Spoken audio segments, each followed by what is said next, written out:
Hello, students. Today our topic is societal impacts, and as you know that this is Unit 4 of its syllabus. So, in a previous lecture, we already discussed some question answer related to societal impacts, which may be asked, which are very important as far as the board examination is concerned. So, in this lecture, we will discuss some more topics and some more question answer related to some topics related to societal impacts. So, as you can see on screen that this is a complete syllabus of Unit 4, societal impacts. And as far as weightage is concerned of this unit, it is of 10 marks. So, out of 70, total number of questions that is asked from this unit is of 10 marks. So, in our last lecture, we already discussed net and communication etiquettes, basically net etiquettes. And in this lecture, we will discuss intellectual property right and plagiarism, licensing and copyright, which is also a very important question. So let's start. So first one is intellectual property. तो सबसे पहले आपको ये समझना होगा कि question किस तरीके से पूछा जा सकता है जहाँ तक इंटेलेक्चुअल प्रॉपर्टी की बात है. तो जैसे कल क्वेश्चन हमने बताया था कि नेट एटिक्यूट्स के बारे में क्वेश्चन आएगा आपका 1 मार्क्स से लेकर 3 मार्क्स तक का क्वेश्चन आ सकता है. सबसे पहले तो यही बनता है कि नेट एटिक्यूट क्या होता है, डिफाइन करने के लिए पूछा जा सकता है. लेकिन रूल्स भी पूछे जा सकते हैं, तो आपको एटलीस्ट 4 to 6 रूल्स पता होने चाहिए. तो आपको रूल्स तो सभी पता होने चाहिए, आपको डिस्क्राइब एटलीस्ट 2 to 4 को करना ही होगा. तो अगर एग्जाम में पूछा जाता है तो आपको रूल्स उसके अकॉर्डिंग डिफाइन करने होंगे. अदरवाइज आप जितने भी रूल्स हैं उनको लिख दीजिए, एक्सप्लेन करने की ज़रूरत नहीं है अगर वो सिर्फ 1 या 2 मार्क्स का क्वेश्चन आया है तो. ठीक है. तो ये तो नेट एटिक्यूट के बारे में था, वो टॉपिक कंप्लीट हो चुका है, कल का क्वेश्चन था. आज जो टॉपिक पढ़ेंगे हम वो है इंटेलेक्चुअल प्रॉपर्टी. तो क्वेश्चन किस तरीके से आ सकता है इसमें, ये तो आपको पता ही होगा कि ये यूनिट कम्प्लीटली थ्योरी बेस्ड है. इसमें कोई न्यूमेरिकल नहीं है, कोई भी ऐसी कॉन्सेप्चुअल नहीं है, थिंग नहीं है कि आप उसमें आपको समझना पड़े, आपको कुछ मैनिपुलेट करना पड़े उसके अंदर. तो क्वेश्चन किस तरीके से आ सकता है, क्वेश्चन सिंपल भी आ सकता है. इंटेलेक्चुअल प्रॉपर्टी को डिफाइन कीजिए, और इंटेलेक्चुअल प्रॉपर्टीज़ क्या होती हैं, what do you understand by the term intellectual property. और उसमें फिर आपको पेटेंट, कॉपीराइट, इनके बारे में अलग से पूछा जा सकता है. और एक इंपॉर्टेंट क्वेश्चन ये बनता है कि पेटेंट और कॉपीराइट के बीच में डिफरेंस पूछा जा सकता है. ये इंपॉर्टेंट क्वेश्चन है जहाँ तक इंटेलेक्चुअल प्रॉपर्टी की बात है. तो अगर 1 मार्क क्वेश्चन की बात करें तो इंटेलेक्चुअल प्रॉपर्टी के बारे में सिंपल डिफाइन करने को आ सकता है. अगर इंपॉर्टेंट क्वेश्चन की बात करें तो, या लॉन्ग आंसर टाइप क्वेश्चन की बात करें 2 to 3 मार्क्स क्वेश्चन की, तो पेटेंट और कॉपीराइट में डिफरेंस पूछा जा सकता है. और 1 मार्क में एक और इंपॉर्टेंट क्वेश्चन बनता है इसमें से, ट्रेडमार्क से आप क्या समझते हैं, what do you understand by the term trademark, और ट्रेडमार्क क्या होता है, तो वो भी आ सकता है, क्योंकि ये इंटेलेक्चुअल प्रॉपर्टी में तीनों चीज़ें आती हैं. देखिए, जब आप डिफरेंस पढ़ेंगे पेटेंट और कॉपीराइट में, तो ऑब्वियसली आपको पेटेंट कॉपीराइट के बारे में तो पता ही होगा.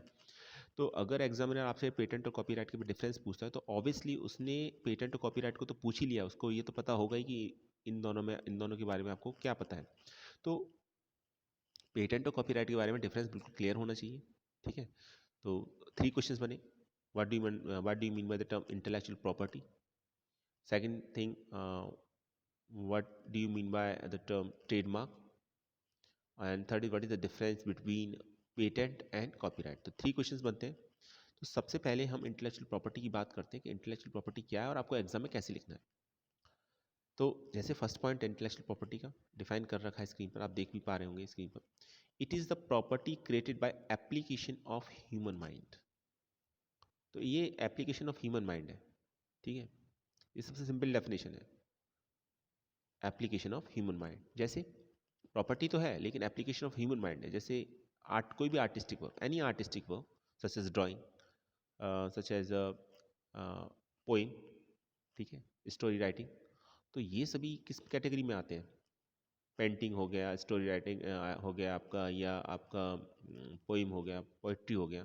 तो ये सब किस में आते हैं आपके, ये सब इंटेलेक्चुअल प्रॉपर्टी में ही आते हैं. तो इंटेलेक्चुअल प्रॉपर्टी में आते हैं क्योंकि ये क्रिएशन ऑफ माइंड है. सभी का अपना एक थॉट प्रोसेस होता है, और वो थॉट प्रोसेस एक पर्सन का दूसरे पर्सन से टोटली डिफरेंट होता है. ठीक है.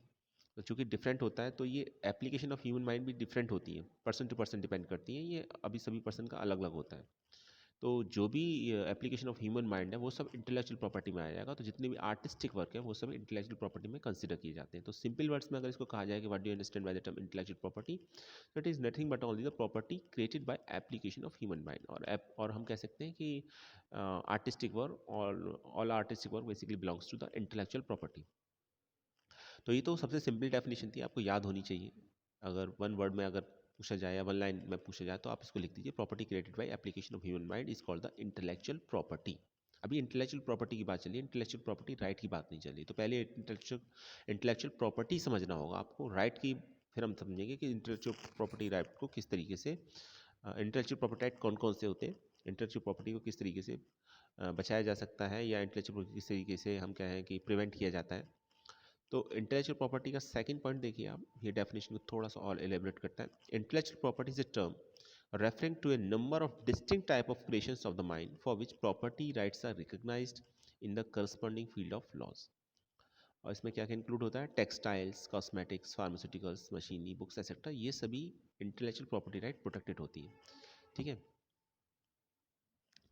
तो टेक्सटाइल्स भी आ जाएंगे, जैसे कॉस्मेटिक्स में फार्मास्यूटिकल्स आ जाएगा, मशीन आ जाएगी। ठीक है, कोई आपने मेडिसिन का फॉर्मूला बनाया है तो उसके लिए आपको इंटेलेक्चुअल प्रॉपर्टी राइट की ज़रूरत पड़ेगी। कोई मशीन आपने बनाई है, कोई बुक लिखी है आपने, टेक्सटाइल और कॉस्मेटिक भी इसी कैटेगरी में आते हैं। तो जो भी एप्लीकेशन ऑफ ह्यूमन माइंड है वो सभी इस कैटेगरी को बिलोंग करते हैं। क्लियर? तो ये सभी आईपी प्रोटेक्टेड होते हैं। आईपी का मतलब इंटेलेक्चुअल प्रॉपर्टी प्रोटेक्टेड होते हैं। नहीं तो होगा क्या कि वर्क किसी और का, क्रेडिट कोई और लेगा उसको, या यूज़ कोई और करेगा। तो अगर उसको यूज़ करना है तो कर सकता है, लेकिन परमिशन के साथ।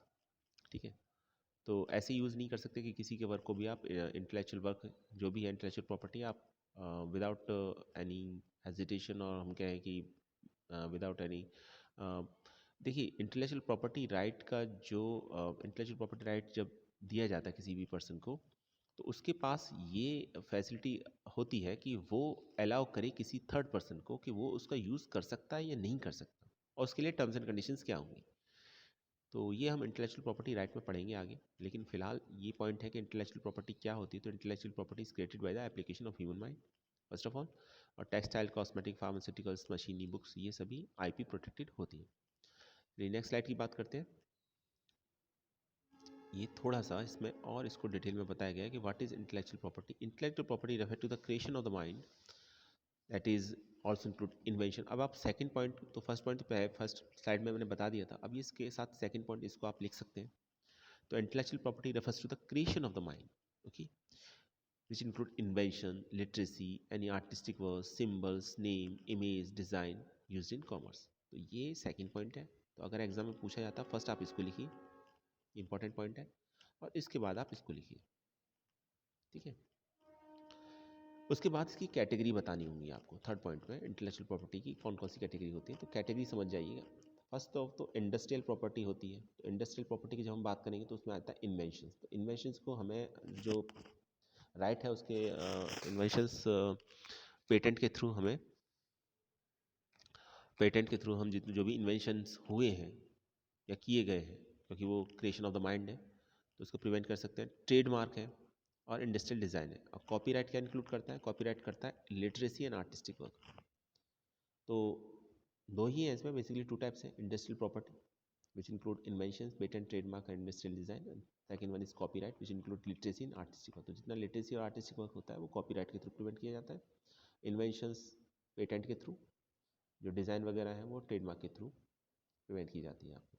तो ये सेकंड पॉइंट हो गया। और थर्ड पॉइंट फिर आप इसको भी लिख सकते हैं। आई थिंक ये 3 पॉइंट्स मोर देन सफिशिएंट है। फर्स्ट, जो फर्स्ट स्लाइड में था, ये सेकंड पॉइंट, और ये थर्ड पॉइंट। तो अगर पूछा जाता है इंटेलेक्चुअल प्रॉपर्टी क्या है, ठीक है, तो आप यहाँ इतना लिख सकते हैं, what do you understand by the term intellectual property. तो ये 3 टर्म्स आपको लिखना होगा एग्जाम में। इसके बाद आप चाहे तो, अगर ये पूछा जाता है इंटेलेक्चुअल प्रॉपर्टी राइट्स क्या है, उसके साथ राइट्स भी पूछे जाते हैं, तो फिर आपको ये डायग्राम मेंशन करना है और ये स्लाइड में जो भी कंटेंट लिखा हुआ है उसको लिखना है। तो इंटेलेक्चुअल प्रॉपर्टी राइट्स क्या है। Intellectual property is a creation of the mind of an individual which has a commercial and moral value, जिसकी कमर्शियल वैल्यू होगी और मोरल वैल्यू होगी, विच grants exclusive right to an author for utilizing and benefiting from their creation. Clear? I think clear हो गया होगा. ये इसके types हैं इंटेलेक्चुअल प्रॉपर्टी राइट के. Patent, copyright, trademark, design, database, trade secret. 3 main है इसमें. एग्जाम में बेसिकली यही पूछे जाते हैं, पेटेंट और कॉपीराइट. उसमें भी पेटेंट और कॉपीराइट, पेटेंट कॉपीराइट और ट्रेडमार्क, उसमें भी पेटेंट और कॉपीराइट इंपॉर्टेंट है. इसके बीच में डिफरेंस पूछ लिया जाता है, अलग से ही पूछा जा सकता है, लेकिन डिफरेंस भी इंपॉर्टेंट है इसका. तो चलिए इसको डिटेल में पढ़ते हैं. तो सबसे पहले कॉपीराइट की बात करते हैं. कॉपीराइट क्या है? Copyright protect someone who creates an original work. An original work can be a book, a play, or a website, among others. The goal of the copyright is to prevent unauthorized copying of your work. अब देखिए simple words में ये 3 points के अंदर copyright को define कर दिया गया है. क्लियर? तो कॉपीराइट पूछा जाता है तो आप ये 3 पॉइंट्स लिख दीजिए. तो जैसे हमने पिछली स्लाइड में पढ़ा कि ये कॉपीराइट किसके लिए होता है? लिटरेसी और आर्टिस्टिक वर्क के लिए होता है कॉपीराइट. और इनोवेशन के लिए क्या होता है? Basically patent. तो आर्टिस्टिक वर्क में क्या क्या आ जाएगा आपका? कोई बुक आ जाएगी, कोई प्ले आ जाएगा, क्लियर है, कोई वेबसाइट आ जाएगी जो आपने बनाई, सब आर्टिस्टिक वर्क में आता है. क्लियर? तो इसको प्रिवेंट करने के लिए या इसके अनऑथराइज एक्सेस को रोकने के लिए क्या करेंगे हम? पेटेंट, इसके लिए हमें कॉपीराइट कराना होता है. सॉरी, इसके लिए हमें कॉपीराइट कराना होगा, कॉपीराइट लेना होता है.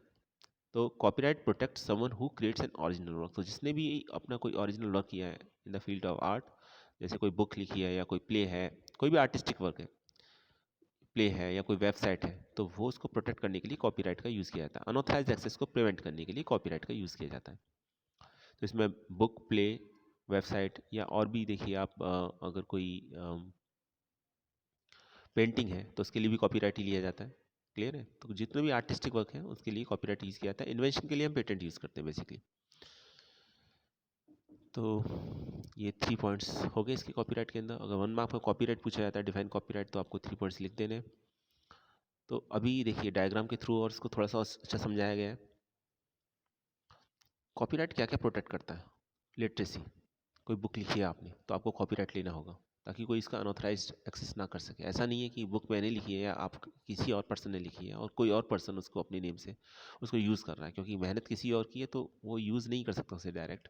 तो इसलिए कॉपीराइट उसको प्रोटेक्ट करता है कि आपका आइडियाज़ है, आपके थॉट्स हैं, आपने बुक लिखी है, ठीक है, तो आप जिसे अलाउ करेंगे सिर्फ वही उसको यूज़ कर सकता है, एक्सेस कर सकता है.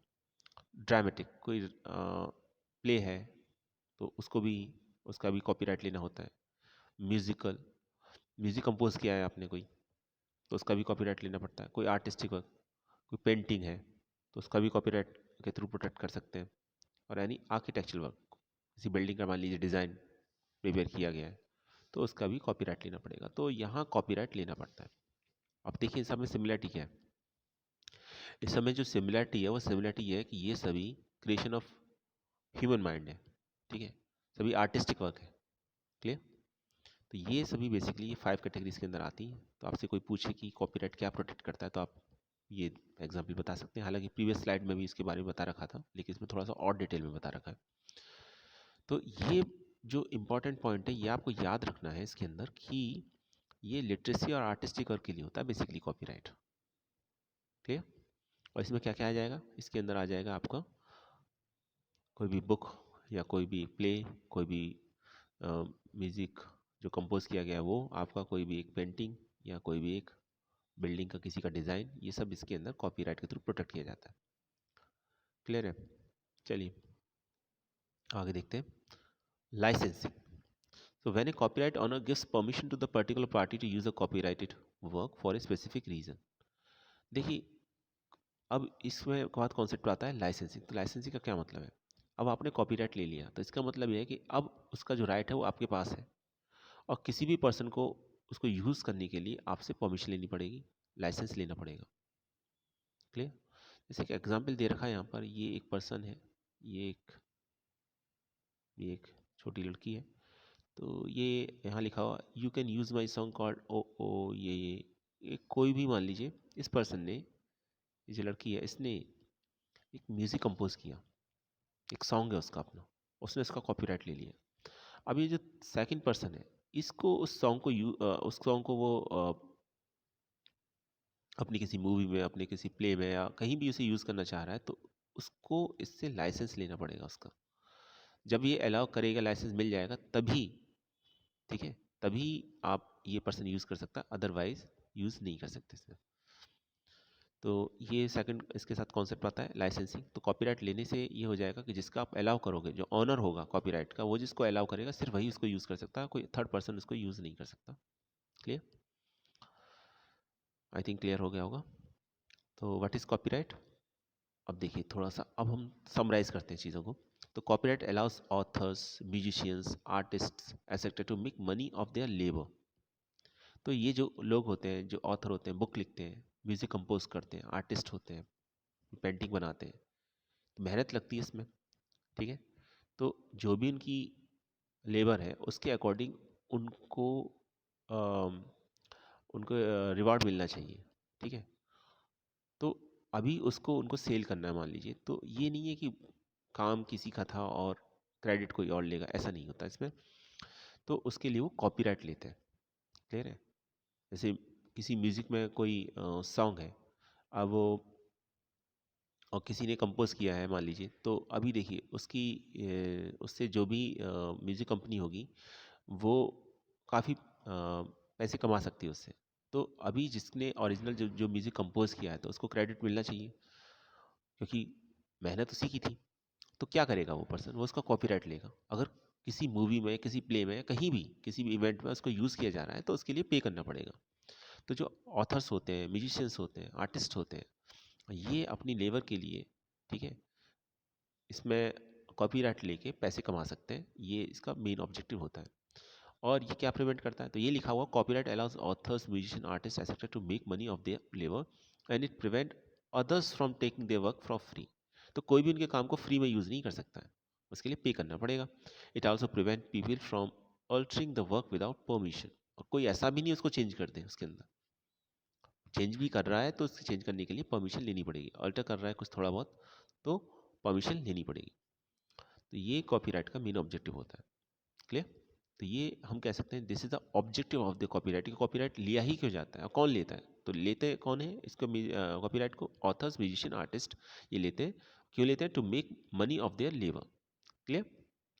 और क्या से बेनिफिट होगा? बेनिफिट ये होगा कि it prevent others from taking their work for free. तो कोई इनके जो वर्क है उसको फ्री में यूज़ नहीं कर सकता और नहीं अल्टर कर सकता है। क्लियर?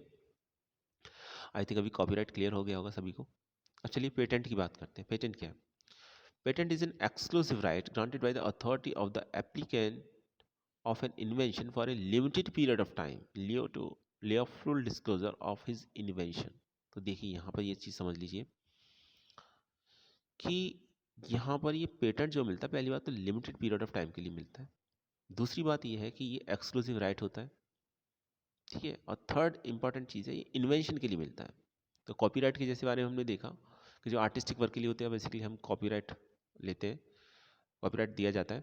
इन्वेंशन के लिए पेटेंट होता है और ये लिमिटेड पीरियड ऑफ टाइम होता है, लाइफ टाइम के लिए नहीं होता। लाइफ टाइम के लिए तो कॉपीराइट भी नहीं होता। कॉपीराइट का जो अभी बताएंगे हम आपको, जो कॉपीराइट होता है उसका जो टाइम पीरियड होता है वो इम्पॉर्टेंट क्वेश्चन है। वेट ए मिनट, मैं आपको बाद में डिस्कस करना चाह रहा था, अभी ये बात आ गई है तो मैं आपको बता देता हूँ। जो कॉपीराइट होता है इसकी जो लाइफ होती है टोटल, वो author of life of the author, मान लीजिए किसी ने बुक लिखी है तो उसकी लाइफ, और उसमें 70 ईयर्स और, तो उस तरीके से तो लाइफ टाइम ही होता है। उसकी जितनी लाइफ है वो कॉपीराइट जो रहेगा उसका तो फुल क्रेडिट मिलेगा उसको। लेकिन जो पेटेंट होगा ये 20 ईयर्स, 17 to 20 ईयर्स के लिए होता है। ओके, तो चलिए इस स्लाइड को थोड़ा बाद में डिस्कस करेंगे। अभी ये पॉइंट आ गया था तो मैंने बता दिया आपको। पेटेंट की बात करते हैं। तो पेटेंट एक्सक्लूसिव राइट होता है, ठीक है, जो प्रोवाइड किया जाता है और ये इन्वेंशन के लिए मिलता है बेसिकली, और ये लिमिटेड टाइम पीरियड के लिए मिलता है। आई थिंक एक साइड क्लियर हो गई है। Patent is an exclusive right granted by the authority to the applicant of an invention for a limited period of time in lieu to full disclosure of his invention। तो वो अपने invention को किस तरीके से यूज़ करेगा, कहाँ use करेगा, इसके लिए पेटेंट दिया जाता है। क्लियर? तो अभी पेटेंट की डेफिनेशन, सिंपल वर्ड्स में पहले डेफिनेशन पढ़ते हैं कि पेटेंट, व्हाट इज पेटेंट ही पूछ लिया जाए तो क्या लिखोगे? Patent is an property right, intellectual property right लिखे ज़्यादा बेहतर रहेगा। तो intellectual property right granted to the inventor by the patent office. कौन ग्रांट करता है इसको? Patent office. और हम कह सकते हैं और थोड़ा सा सिंप्लीफाइड करें, the right of exclude other from making, using, offering for sale or selling or importing the invention into the jurisdiction। तो किसी ने कोई इन्वेंट किया है तो उसको आप ना तो सेल कर सकते हो, ठीक है, ना ही किसी को ऑफर कर सकते हो, ना ही यूज़ कर सकते हो उसका। आपको उसके लिए परमिशन लेनी पड़ेगी, तभी वो आप यूज़ कर सकते हो उसका। पेटेंट का ये रहता है। और कितना टाइम तक रहता है? Limited by the term 17 to 20 years. जैसे मैंने अभी थोड़ी देर पहले बताया 17 से 20 ईयर तक के लिए रहता है, ये इसका स्कोप रहता है पेटेंट का ज्यूरिडिक्शन में, ठीक है। And subject to the right others patent and agreement. तो जो भी पेटेंट के अंदर एग्रीमेंट्स होते हैं, टर्म्स एंड कंडीशंस होती हैं, वो फॉलो करनी पड़ती है। टाइम पीरियड 17 to 20 ईयर्स होता है और बेसिकली इन्वेंशन के लिए होता है। And once issued patent must enforce the right. एक बार इशू हो गया पेटेंट तो जो भी इसके राइट्स होंगे वो प्रोवाइड करा दिए जाते हैं, प्रोवाइड हो जाते हैं उसको, जिसने भी इन्वेंट किया है उसको। क्लियर है इन्वेंटर को? तो ये क्लियर हो गया। आई थिंक कॉपीराइट और पेटेंट में एक तो ये पॉइंट क्लियर हो जाना चाहिए कि जो कॉपीराइट होता है वो आर्टिस्टिक वर्क के लिए होता है, आर्टिस्ट को दिया जाता है। जैसे किसी ने बुक लिखी है, ऑथर है कोई, ठीक है, या कोई म्यूजिशियन है, तो वहाँ तो कॉपीराइट वर्क करता है। और कोई इन्वेंशन है तो उसके लिए पेटेंट होता है। पेटेंट का टाइम पीरियड जो होगा वो 17 to 20 ईयर्स होगा, जबकि कॉपीराइट का टाइम पीरियड जो होता है वो जो ऑथर की लाइफ है प्लस 70 ईयर्स, तो इतना रहता है वो। तो ये एक इंपॉर्टेंट पॉइंट था। तो ये कॉपीराइट और पेटेंट अब आई थिंक क्लियर हो गया होगा आपको। एक कॉन्सेप्ट और आता है ट्रेडमार्क। तो डिफरेंस कॉपीराइट और पेटेंट में पूछा जाता है, वो हम अभी थोड़ी देर में डिस्कस करेंगे, लेकिन उससे पहले एक पॉइंट और डिस्कस कर लें, ट्रेडमार्क। ट्रेडमार्क क्या है ये जानते होंगे आप सभी। देखिए जितनी भी प्रोडक्ट्स होते हैं, ठीक है, नेशनल इंटरनेशनल जितने प्रोडक्ट्स होते हैं उनका एक सिंबल होता है जो सिंबल रिप्रेजेंट करता है उस प्रोडक्ट को। जैसे कोको कोला का आप देखेंगे, नाइक का देखेंगे, ये सिंबल है। तो ये इनकी एक पहचान है, एक आइडेंटिफिकेशन, इसको कोई और यूज़ नहीं कर सकता, ठीक है। तो जो पीपल है, जो लोग हैं, वो जो इसको यूज़ कर रहे हैं प्रोडक्ट को, वो उस सिंबल के थ्रू उस प्रोडक्ट को आइडेंटिफाई करते हैं बेसिकली। और वो जो सिंबल होता है वो, देखिए, तो इसी को हम ट्रेडमार्क बोलते हैं। फर्स्ट पॉइंट यही है। तो what is trademark? Trademark is a distinctive sign which identifies the goods and service of one company from those of another. अब जैसे कोल्ड ड्रिंक है तो वो तो एक से ज़्यादा कंपनी बनाती है, पेप्सी भी बनाती है, कोको कोला भी बनाती है। तो वो अपने प्रोडक्ट को दूसरे से कैसे सेपरेट करेंगे? वो एक सिंबल के थ्रू या एक डिस्टिंक्टिव साइन के थ्रू सेपरेट करेंगे। तो उस डिस्टिंक्टिव साइन को ही ट्रेडमार्क बोला जाता है। ये गुड्स पर भी अप्लाई होता है, सर्विसेज पर भी अप्लाई होता है। क्लियर? तो एक कंपनी के प्रोडक्ट को दूसरी कंपनी से सेपरेट करने के लिए, अलग दिखाने के लिए यूज़ किया जाता है। सेकंड पॉइंट है ट्रेडमार्क का। It trademark helps consumer to identify and choose between product service based on their reputation and quality. तो कंज्यूमर को क्या फ़ायदा होगा इससे? कंज्यूमर को बेनिफिट ये होगा कि कंज्यूमर इसको आइडेंटिफाई कर पाता है प्रोडक्ट को, और वो एक प्रोडक्ट या सर्विस सेलेक्ट कर पाता है कंपनी की रेपुटेशन या क्वालिटी के ऊपर। तो वो ट्रेडमार्क देखेगा, हाँ ये इस कंपनी का प्रोडक्ट है, ठीक है, तो वो फिर उसी के अकॉर्डिंग उसको परचेज करेगा। तो ये एक पहचान होती है प्रोडक्ट की, तो इसको हम ट्रेडमार्क बोलते हैं। आई थिंक दोनों पॉइंट्स क्लियर हो गए। ट्रेडमार्क लिखने को आता है तो आपको ये दो पॉइंट्स मोर देन सफिशिएंट है, इतना लिख दीजिए। एग्जाम्पल दे दीजिए, जो यहाँ एग्जाम्पल दे रखा है। तो ट्रेडमार्क एक डिस्टिंक्टिव साइन होता है जो प्रोवाइड किया जाता है कंपनीज को, सभी को, अपने प्रोडक्ट को डिफ्रेंशिएट करने के लिए दूसरों से। क्लियर है? और कस्टमर को फ़ायदा ये रहता है, कंज्यूमर को फ़ायदा ये रहता है कि कंज्यूमर इसमें ईजिली आइडेंटिफाई कर लेता है अपने प्रोडक्ट को।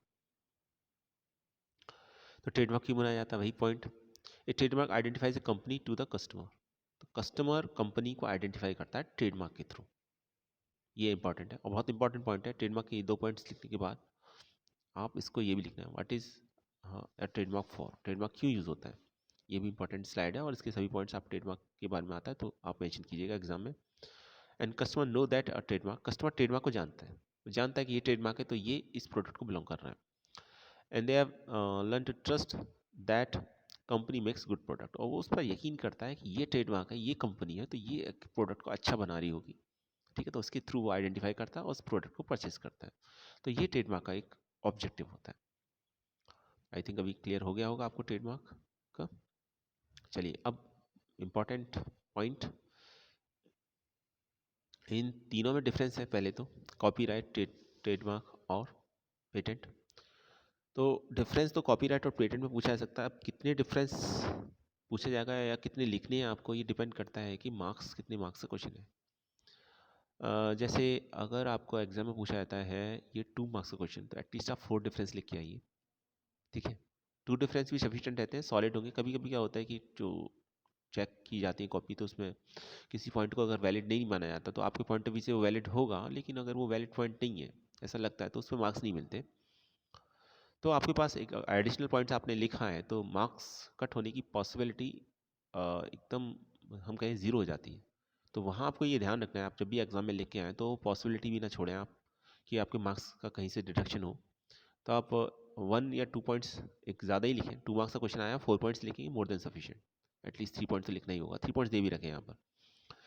तो क्वेश्चन एग्जाम में कंपैरिजन भी आ सकता है तीनों के बीच में, और डिफरेंस भी आ सकता है कॉपीराइट और पेटेंट के बीच में। तो ये स्लाइड बेसिकली बहुत इंपॉर्टेंट है, जो इन तीनों को समराइज कर रही है। देखिए पहला क्या है, कॉपीराइट। तो सबसे पहले ये समझना होगा कि प्रोटेक्ट क्या करते हैं। तो कॉपीराइट क्या प्रोटेक्ट करता है? Copyright protect expression, not ideas. Expression को प्रोटेक्ट करता है, आइडियाज को नहीं। जबकि पेटेंट क्या करेगा? Protect ideas that have been reduced to practice, ठीक है। तो ये आइडियाज को प्रोटेक्ट करता है पेटेंट। अब ये इसकी बड़ी हम क्या है कि ये टू द पॉइंट इसमें डिस्कशन चल रहा है अभी यहाँ पर, जो भी कुछ हमने समझा है। और ट्रेडमार्क क्या प्रोटेक्ट करेगा? Trademark goodwill associated with mark, तो उसके साथ जो गुडविल होती है उसे प्रोटेक्ट करता है, क्योंकि कस्टमर या कंज्यूमर जानता है कि ये जो ट्रेडमार्क है ये पर्टिकुलर कंपनी को बिलोंग कर रहा है, और मैं इसको परचेज कर रहा हूँ, तो ये इसकी क्वालिटी अच्छी होगी। क्लियर?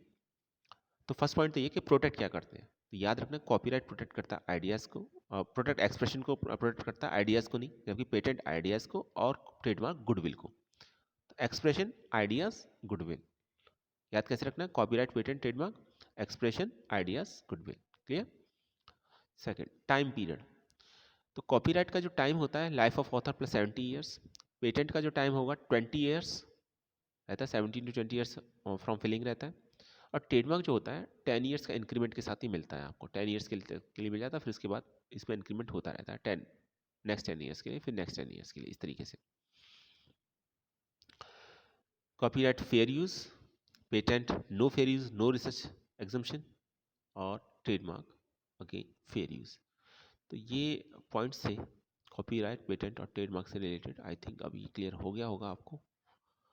थोड़ा सा और इसे डिटेल में पढ़ते हैं, ठीक है। अगर ये 1 मार्क का क्वेश्चन आता है या 2 मार्क्स का क्वेश्चन आता है, तो इतना लिख दीजिएगा। अगर से ज़्यादा का आता है या आपको ये लगता है कि आपको चांस नहीं लेना है, तो फिर इसमें जो पॉइंट्स लिखे हैं उस तरीके से मेंशन कीजिएगा।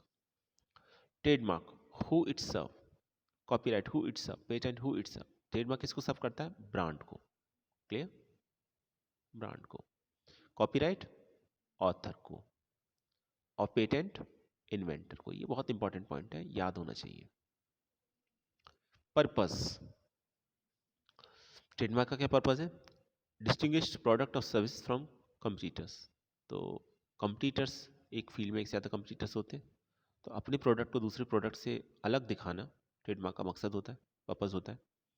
कॉपीराइट का क्या होता है? Protect original creation and intellectual work. तो ओरिजिनल क्रिएशन को प्रोटेक्ट करना इसका ऑब्जेक्टिव होता है।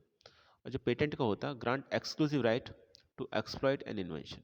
तो ये एक्सक्लूसिव राइट प्रोवाइड कराता है, जो भी इन्वेंशन है उसे कोई एक्सप्लॉइट ना करे, उसका कोई विदाउट परमिशन यूज़ ना करे। एग्जाम्पल देखिए, इसमें जो ट्रेडमार्क होते हैं, वर्ड्स, लोगोस, स्लोगन्स, कलर्स होते हैं। कॉपीराइट किसके लिए किया जाता है? म्यूजिक, आर्ट, फोटोग्राफी के लिए। एग्जाम और इसके पेटेंट के एग्जाम्पल क्या है? मेडिकल डिवाइसेस, टेक्नोलॉजीज, ये सब पेटेंट के एग्जाम्पल है। टाइम लिमिट, इसमें 10 ईयर्स का इंक्रीमेंट होता है ट्रेडमार्क में, तो हम ये कह सकते हैं कि इंडेफिनिट होता है। जो कॉपीराइट का होता है 70 to 170 ईयर्स, क्योंकि कॉपीराइट के बारे में बताया था 70 years plus the life of the author. तो लाइफ एक पर्सन की जो मैक्सिमम लाइफ होगी, तो वो 100 ईयर्स से ज़्यादा तो नहीं होगी, और प्लस 70 तो 170 ईयर्स हो गया, तो 70 to 170 ईयर्स के बीच में ये रहता है इसका, ठीक है। ऐसे भी लिख सकते हैं, वैसे भी लिख सकते हैं आप, मतलब life of the author plus 70 years. और ये इसका कितना रहेगा? 15 to 20 ईयर्स। मैक्सिमम मिनिमम इस ये 17 to 20 ईयर्स, ठीक है। इसका 15 to 20 ईयर्स भी लिख सकते हो आप। ये पॉइंट से ट्रेडमार्क, कॉपीराइट और पेटेंट के बारे में।